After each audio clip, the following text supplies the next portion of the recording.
Thank you, forever. Happy New Year, everyone. I was wishing Happy New Year to someone in the earlier service, before the service, and asked her how her New Year was going, and she said, well, it was going well until yesterday. And when she said that, I knew exactly what she meant. Like all of you, I'm stunned by the shooting of Congresswoman Gabrielle Giffords and 16 others yesterday in Tucson.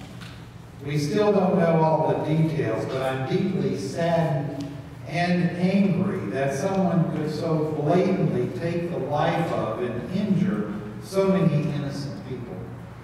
And I admit that I'm struggling with this part of me that is so angry at the perpetrator of this crime, as well as all those who have used the rhetoric of hatred in our media, that I want to see them hurt.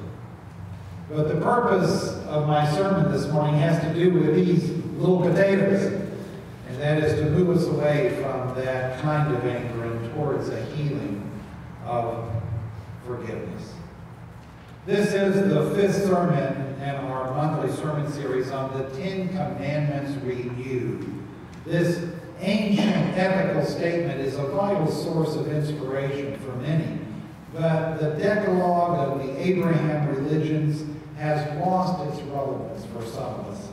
And some of us, myself included, are tired of them being misused and abused by those who don't understand their complexity and nuances.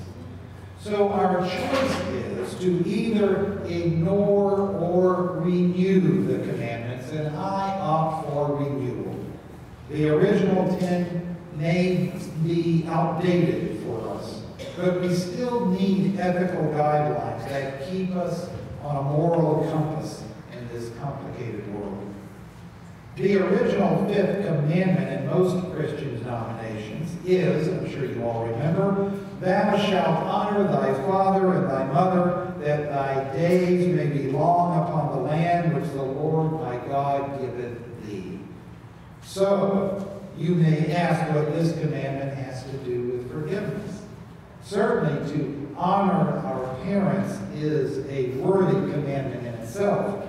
But I believe that to truly respect and love our parents requires the act of forgiveness of them and ourselves. Now, we owe our very lives to our parents, and hopefully we were and still are sustained by their love. But to be human is to blame our parents for everything that is wrong with us, right? As someone said, everybody knows how to raise children except the people who have them. No matter how loving and good we are as parents, we still make myriad mistakes. And our children know it, and they even think that we make more mistakes than we actually do. As our children age, and especially once they become parents themselves, which is our ultimate revenge, right? They begin to understand the bind all parents are in, and that is, we have no idea what we're doing. None of us. Or to put it this way, we are not perfect. In fact, we are far from perfect. And hopefully that realization helps our children on their path to forgiving their parents for being merely human. And I've got to say, somebody came up to me after the first service and said that his daughter, his grown daughter, gave him a Father's Day card not too long ago. And the Father's Day card said, Dad, I'm sorry for everything I did between the ages of 13 and 18. Wouldn't that fit for all of us as well as all of our children? But as we learn to forgive our parents and thus not blame them for every deficiency of character we have, we also learn to forgive ourselves, knowing that we too, like our parents, will eventually be the cause of many unknown calamities for our children and others that we love. Now, the next big step in learning about forgiveness is to be able to forgive the person we live with. Not just the person who parented us, but the person we live with. And ironically, the most difficult people to forgive are those we love the most. Now, my wife Terry and I went out to dinner last week to celebrate surviving 42 years of marriage and to each other, which is just so hard for us to believe that we were able to do this. But we mentioned our anniversary to our young waiter, and later he came over to talk to us, and he said he had just been married less than a year ago, and he was wondering why our marriage was so successful that it would last for 42 years. So Terry told him that it was our learning to listen to each other no matter how difficult that might be. Well, I ignored that, and I said,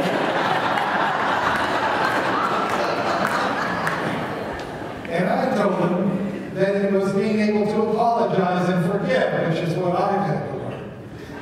Now, I confess that one of the most difficult lessons in my life has been learning how to say, I'm sorry. Those two words have been the most difficult words for me to say. There's something about human pride, or okay, maybe it's male pride, that makes those words stick in my throat. And yet, what can make us more human and more loving than to say those two little words with authenticity?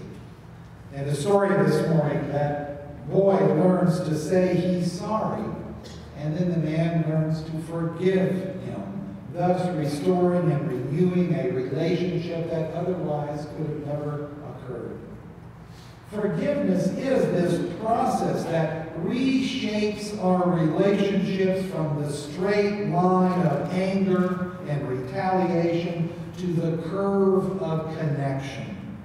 But relationship is hard to sustain when we are hurt. Think about it.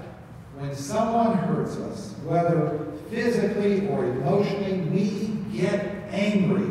And our immediate response is that we want to get even. We want to hurt them back. But what does that do to us? When we lash out in anger, we become someone who is a stranger to ourselves, someone whom we may not even recognize.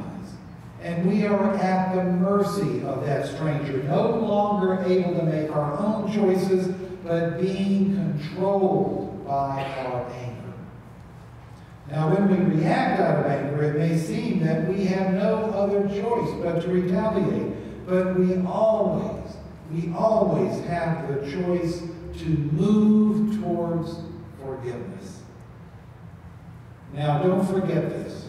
To choose to forgive does not mean that we can't be angry. This is a misconception. In fact, anger is a vital part of the process of forgiveness. A woman who was a victim of incest came to her minister and said, "It's not enough for me to say I have to forgive my father. I can't do that until I experience the rage and the sadness over how my childhood was. And that's what I have been afraid to do." Too many times, forgiveness is just a nice word for denying our pain and anger.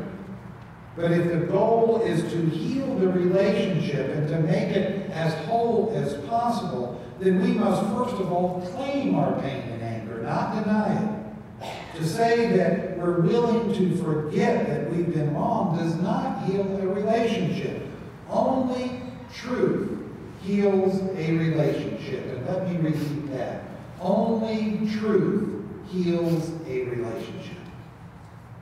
The only way to reshape a relationship into the curve of connection is to communicate our hurt and, yes, our anger. But, and this is important, the purpose of the anger must not be to hurt the perpetrator, but to bring balance back to the relationship. If our intent is to hurt rather than heal, then we have jumped onto that hell-bound merry-go-round of retaliation that will eventually destroy our spirit. There's a Buddhist story that tells of just such a situation. A man is struck by an arrow from an unknown assailant. Rather than attending to the wound, he refuses to move the arrow until the archer is found and punished. In the meantime, the wound festers until finally the poison kills him. Which is the more responsible for his death? The archer's letting go of the arrow, or the victim's foolish holding on to his anger? Isn't this what so often happens when we get angry? It may be someone we love very much. It may be someone who is long ago dead, and yet we continue fighting with them, holding onto our wrath, and thus keeping ourselves trapped in the past. We lose our freedom by not letting go of past injuries. As long as we are holding on to those age-old conflicts, we will never be fully present in the here and now, and we can never be a fully loving human being. Often when a parent dies, we experience a devastating guilt that we did not honor him or her enough during their lifetime. In many memorial services, I use healing words written by A. Powell Davies, the famed Unitarian minister, to help people deal with this guilt. He writes, "May no heart be troubled by things left unsaid or by past mistakes, for the goodness of life is great enough to heal and to forgive. The living owe the dead only loving remembrance, but not remorse, for all human relationships are imperfect." All human relationships are imperfect. This guilt when a parent or loved one dies is one of the most difficult of dragons many of us must battle. And the only way to overcome it is through a process of genuine forgiveness, forgiving them and forgiving ourselves for not being perfect. Now, I don't want to make this sound easy because it's not. I like the way Norman Cousins describes it. Life is an adventure in forgiveness. Forgiveness is an adventure because it's one of the most difficult and yet rewarding acts in our entire lives. To forgive requires that we have the courage to communicate our anger to the person who has offended us, but in a non-retaliatory fashion. Then we must listen from the heart to the response and enter into an honest dialogue, a deep conversation that will renew our relationship and our life. It takes work, and it takes courage, and it takes a lifetime. This is one of the most important lessons in forgiveness. It's an ongoing and never-ending process. We are hopefully moving towards forgiveness every single day of our lives. Now, it's important to remember that forgiving someone does not excuse their actions, but it does free you from stress and suffering. You may notice that it's those who are afraid to look weak who are often the ones seeking revenge. But when you embody peace and reconciliation, you become an example for others to follow. You become the change you want to see in the world. But it's not easy. But it's a lot harder to have to hang on to the anger and hurt and carry it around like a sack of rotten potatoes for the rest of your life. The key is not to let the anger into your heart, because we want our hearts to be a place of sanctuary and not a battleground. It's also important to remember that forgiveness does not require forgetfulness. We like to say that we will forgive and forget, but in reality, we need to remember. We need to forgive and remember.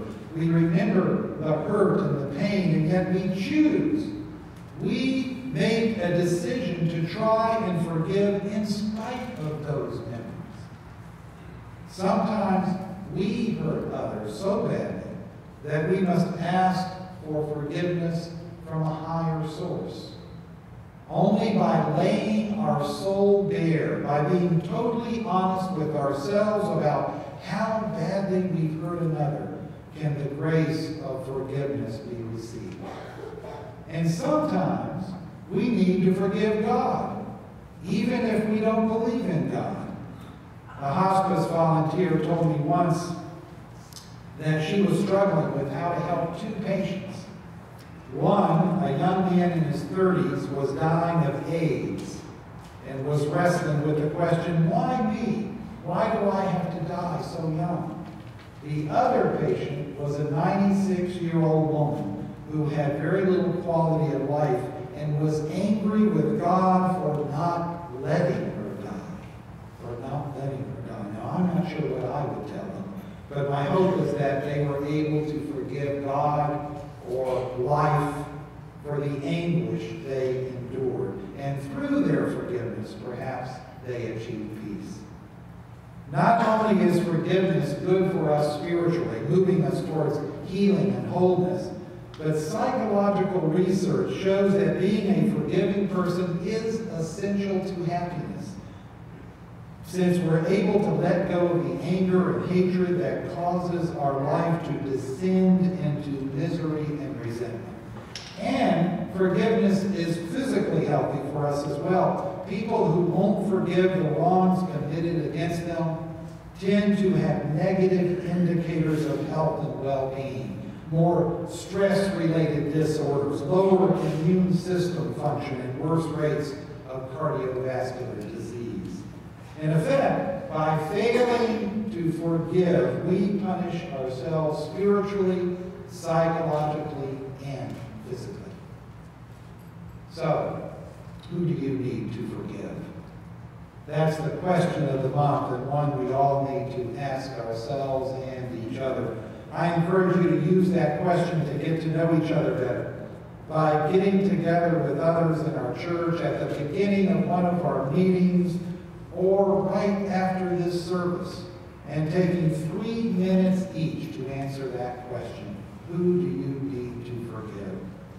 This is one of the most important questions of our lives, because when we open our hearts to our own pain and are able to express the sorrow and anger in a non-retaliatory way, then we can give the gift of forgiveness to each other. And when we can see life as a circular web of connection with all beings, and that we are interwoven into that web, then forgiveness comes to our hearts, and we are home. We are home. Do I hear an amen?